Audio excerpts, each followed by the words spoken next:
Bienvenidos al podcast de la Sociedad Colombiana de Arquitectos Regional Bogotá y Cundinamarca, en el marco de la edición número 23 del Anual de Estudiantes de Arquitectura.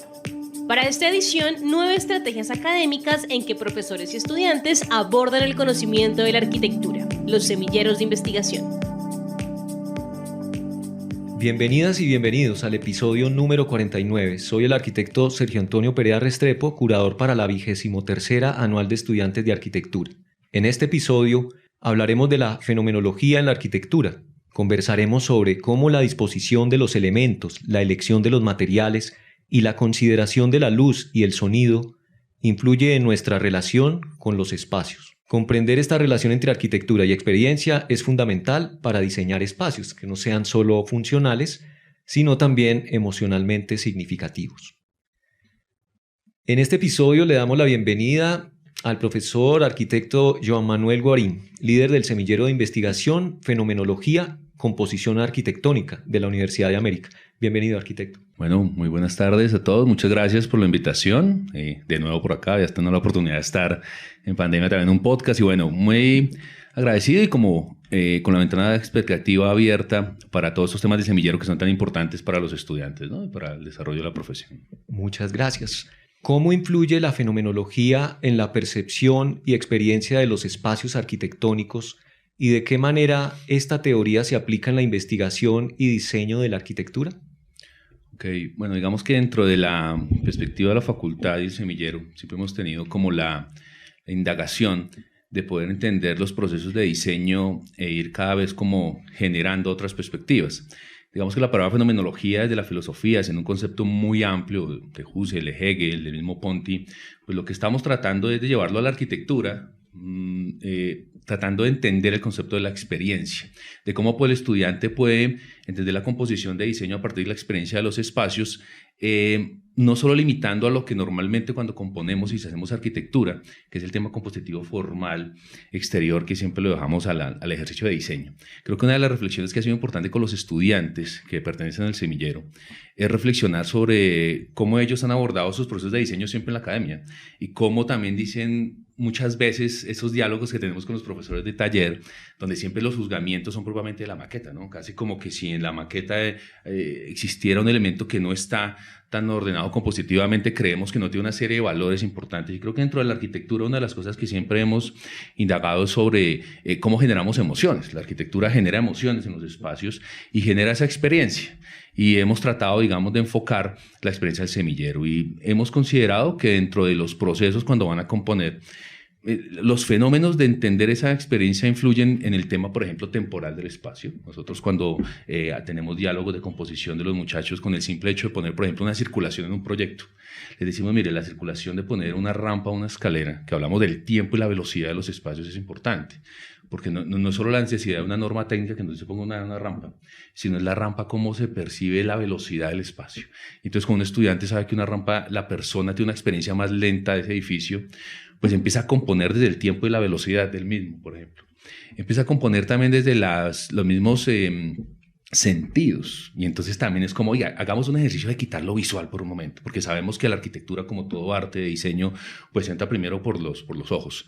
¿Y qué pasaría si empezáramos a entender esos elementos que aprendemos de composición, de orden, de pauta, en fin? Si ahora los tenemos, no sé, desde la luz, desde lo áptico, ¿no? Desde el tacto. Y cómo empezamos a generarle otras reflexiones al espacio. Y eso vincula al lugar, por ejemplo. Normalmente siempre en todos los talleres de arquitectura, cuando los estudiantes están empezando a estudiar arquitectura, entiende el lugar. Y el lugar normalmente dicen, sí, hay una serie de determinantes, pero cómo realmente eso se vuelve un elemento importante en la percepción del espacio, ¿no? Me permite le hago una pregunta, arquitecto, porque nombra un concepto muy clave. La idea del lugar se ha trabajado en la academia casi que por tradición, no sé si me equivoco, y creo que hay unos referentes muy claves. Me imagino que en el semillero este concepto ustedes lo han tratado. Sí, nosotros digamos que el lugar, entendemos que la arquitectura nace de unas condiciones y un territorio importante del lugar, y entendemos que para que la arquitectura genere precisamente esas condiciones de experiencia, abordamos los temas del paisaje, no solo los elementos propios naturales, sino la importancia de la elección de un material que percibe una experiencia desde la aproximación a ese edificio.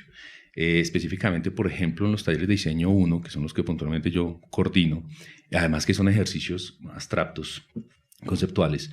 Cuando enseñamos el concepto de aproximación y acceso, entendemos que la aproximación también es una experiencia y esa aproximación la ligan una serie de componentes exteriores al edificio. Entonces el estudiante aprende que antes de hacer un objeto que probablemente se preocupa mucho por el ego formal de entender una maqueta que brille porque sus profesores creen que brilla el tema formal, existe un recorrido, ¿no? Existe un tiempo importante en el que antes de acceder al edificio le pueda generar una conexión con el mismo, ¿no? Entonces nos permite eso. Ese concepto de lugar, ¿ustedes lo han tratado en relación a algún edificio o algún tipo de conjunto de estudios de caso que quieran nombrar? Sí, el semillero tenemos, digamos, dentro de los objetivos una serie de ejercicios. El primero era caracterizar como unos aspectos fenomenológicos para entender el edificio. Es decir, hicimos un ejercicio como cuando uno estudia por partes el edificio, que normalmente uno lo estudia cuando dice, oiga, la estructura, la circulación, los elementos de función, que descompone gráficamente eso.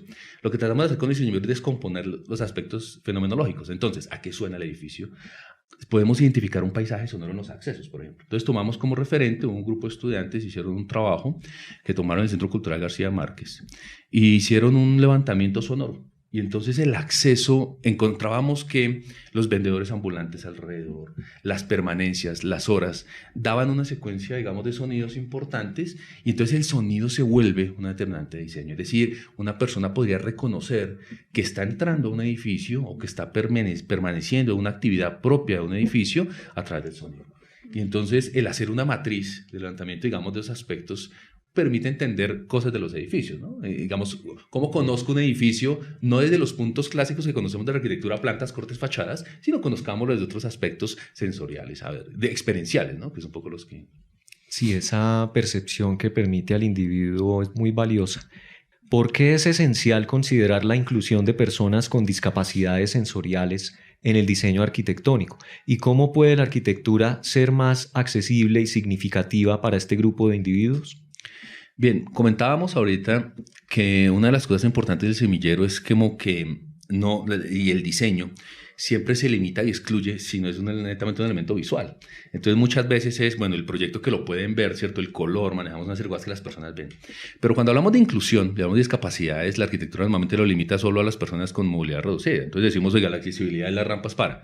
Pero las personas que tienen, no sé, problemas de daltonismo, las personas que no es que no puedan caminar, sino que los sonidos son diferentes, o ¿cómo hacemos que toda esa magia del diseño, cuando hablamos de la unidad, el ritmo, la composición, la podamos realmente percibir todos? Entonces, inclusión, además por la justicia social, digamos, que tenemos, que es importante que todos los espacios se vinculen, el diseño termina siendo una conclusión que sacamos muchas veces es excluyente, porque el diseño, si uno no solo es excluyente hasta económicamente, socialmente, sino que probablemente uno dice, oiga, es que el buen edificio es el que tiene el mejor material, el mejor acabado, la mejor... Inclusive hasta en la academia el diseño es exclusivo. Si no es la maqueta que viene perfectamente, no sé, formalmente elaborada de tal manera, entonces no es la que compite, ¿sí? Normalmente inclusive cuando hay juzgamientos, no sé, internos en proyectos, es como, oiga, pongamos a exponer el que mejor se ve en la maqueta. Pero muchas veces la experiencia del espacio en otros sentidos, ¿qué sucede? Entonces, cuando entendemos que la arquitectura puede vincular a otras personas con otras discapacidades, otras capacidades, es donde empezamos a estudiar otras determinantes de diseño. Entonces, no solo limitarlo a la movilidad reducida, sino también a otros aspectos que estamos hablando del sonido, de lo óptico, que es bien importante, ¿no? Excelente, voy a tratar como de retomar todas estas ideas hasta este punto y, digamos, uno puede observar que el trabajo del semillero nos está abriendo la posibilidad de que desde un ámbito académico se pueda pensar que el espacio se debe diseñar sin barreras por justicia social para que no se excluya al individuo de esa posibilidad de tener una experiencia del espacio que le permita concientizar que él puede tener el derecho de sentir bienestar. Exactamente. ¿Cuál es la importancia de enriquecer los procesos de diseño arquitectónico que abarque la percepción táctil, auditiva y de la materia?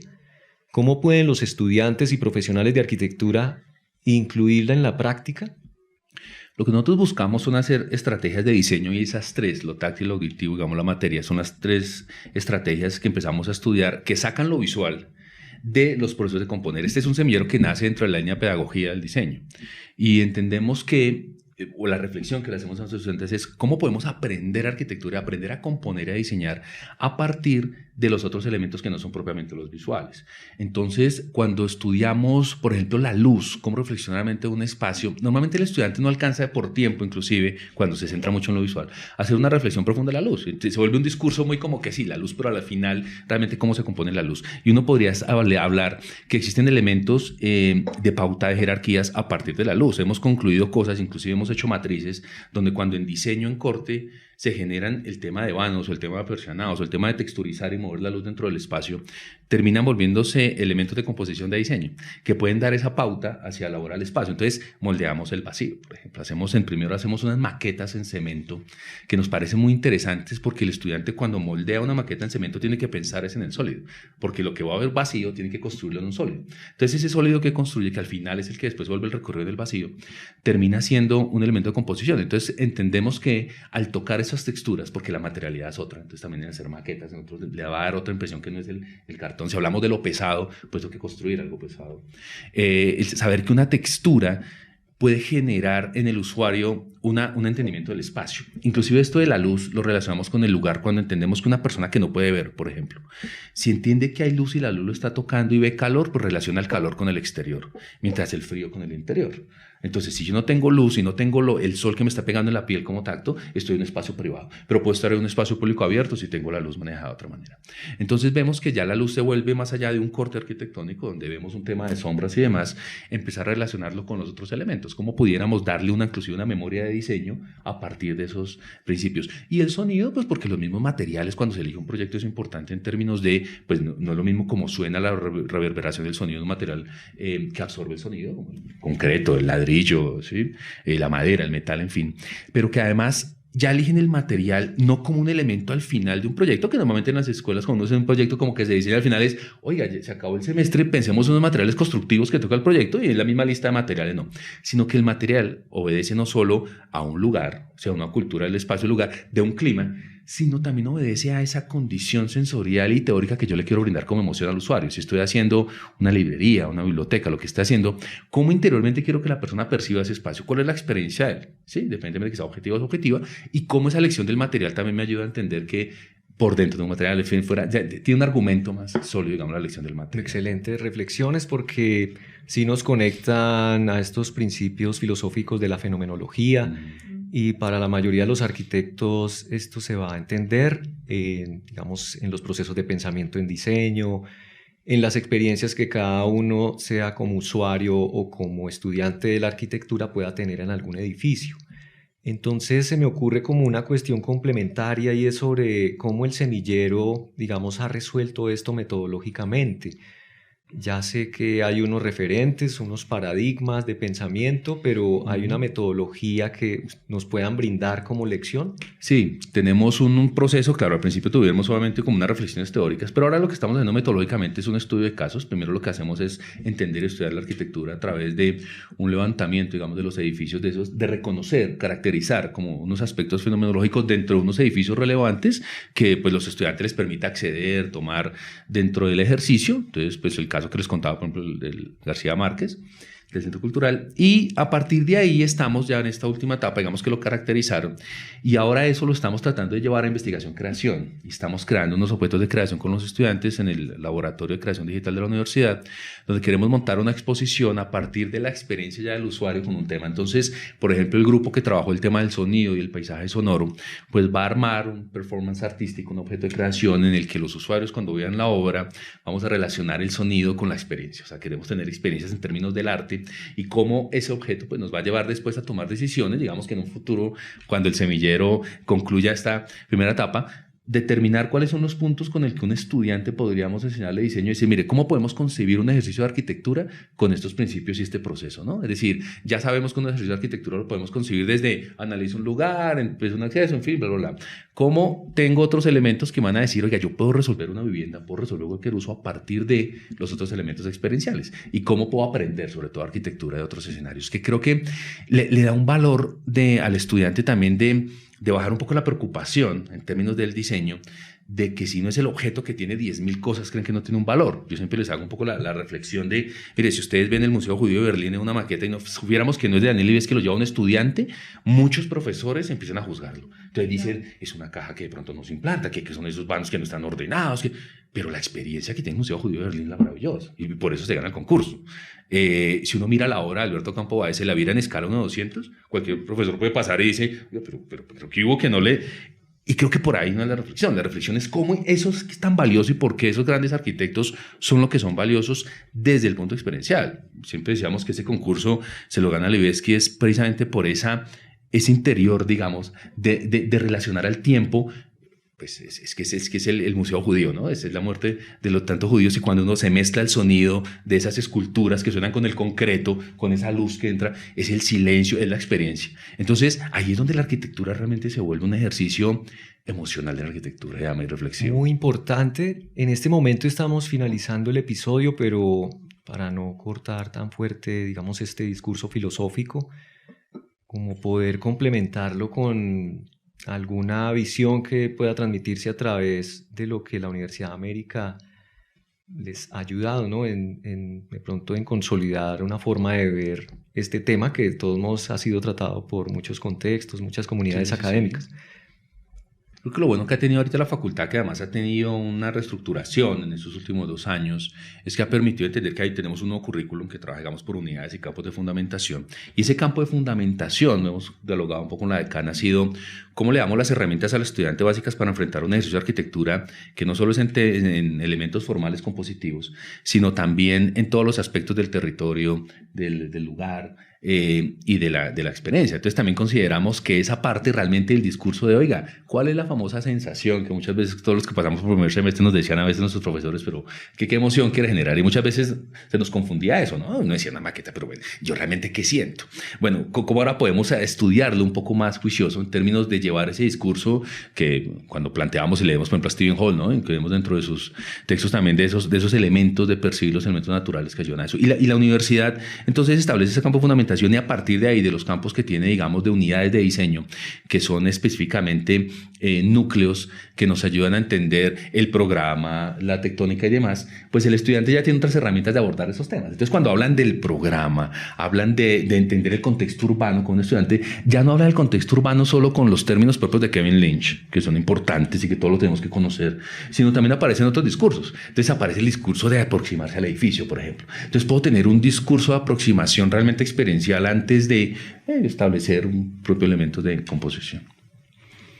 Muchas gracias, arquitecto. Excelentes palabras, una gran lección para nuestros oyentes, una oportunidad para poder ahondar estos procesos como procesos de experiencia, ¿cierto? Que nos involucra el poder, digamos, aplicar la fenomenología. Entonces, nuevamente agradecemos al profesor arquitecto Joan Manuel Guarín, líder del Semillero de Investigación, Fenomenología, Composición Arquitectónica de la Universidad de América. Muchas gracias por haber participado en este episodio. Muchas gracias. De nuevo, agradecerles este espacio. Siempre es muy valioso poder traerlo de todas las facultades, lo que hacemos, ese discurso que tenemos tan importante que es muy valorado en cada uno de nuestros escenarios, a nuestros oyentes y a invitarlos a escuchar cada uno de los podcasts de todas las facultades que sé que son muy valiosos y nos retroalimentan cada vez más en este largo camino de enseñar arquitectura, ¿no? Muchas gracias. Bueno, los invitamos a escuchar también los episodios de este podcast y los otros que hemos grabado a través de las plataformas Spotify, Apple Podcast y en la página de la Sociedad Colombiana de Arquitectos Bogotá y Cundinamarca. Soy el arquitecto Sergio Antonio Perea Restrepo, curador para la 23ª Anual de Estudiantes de Arquitectura. Hasta pronto, gracias.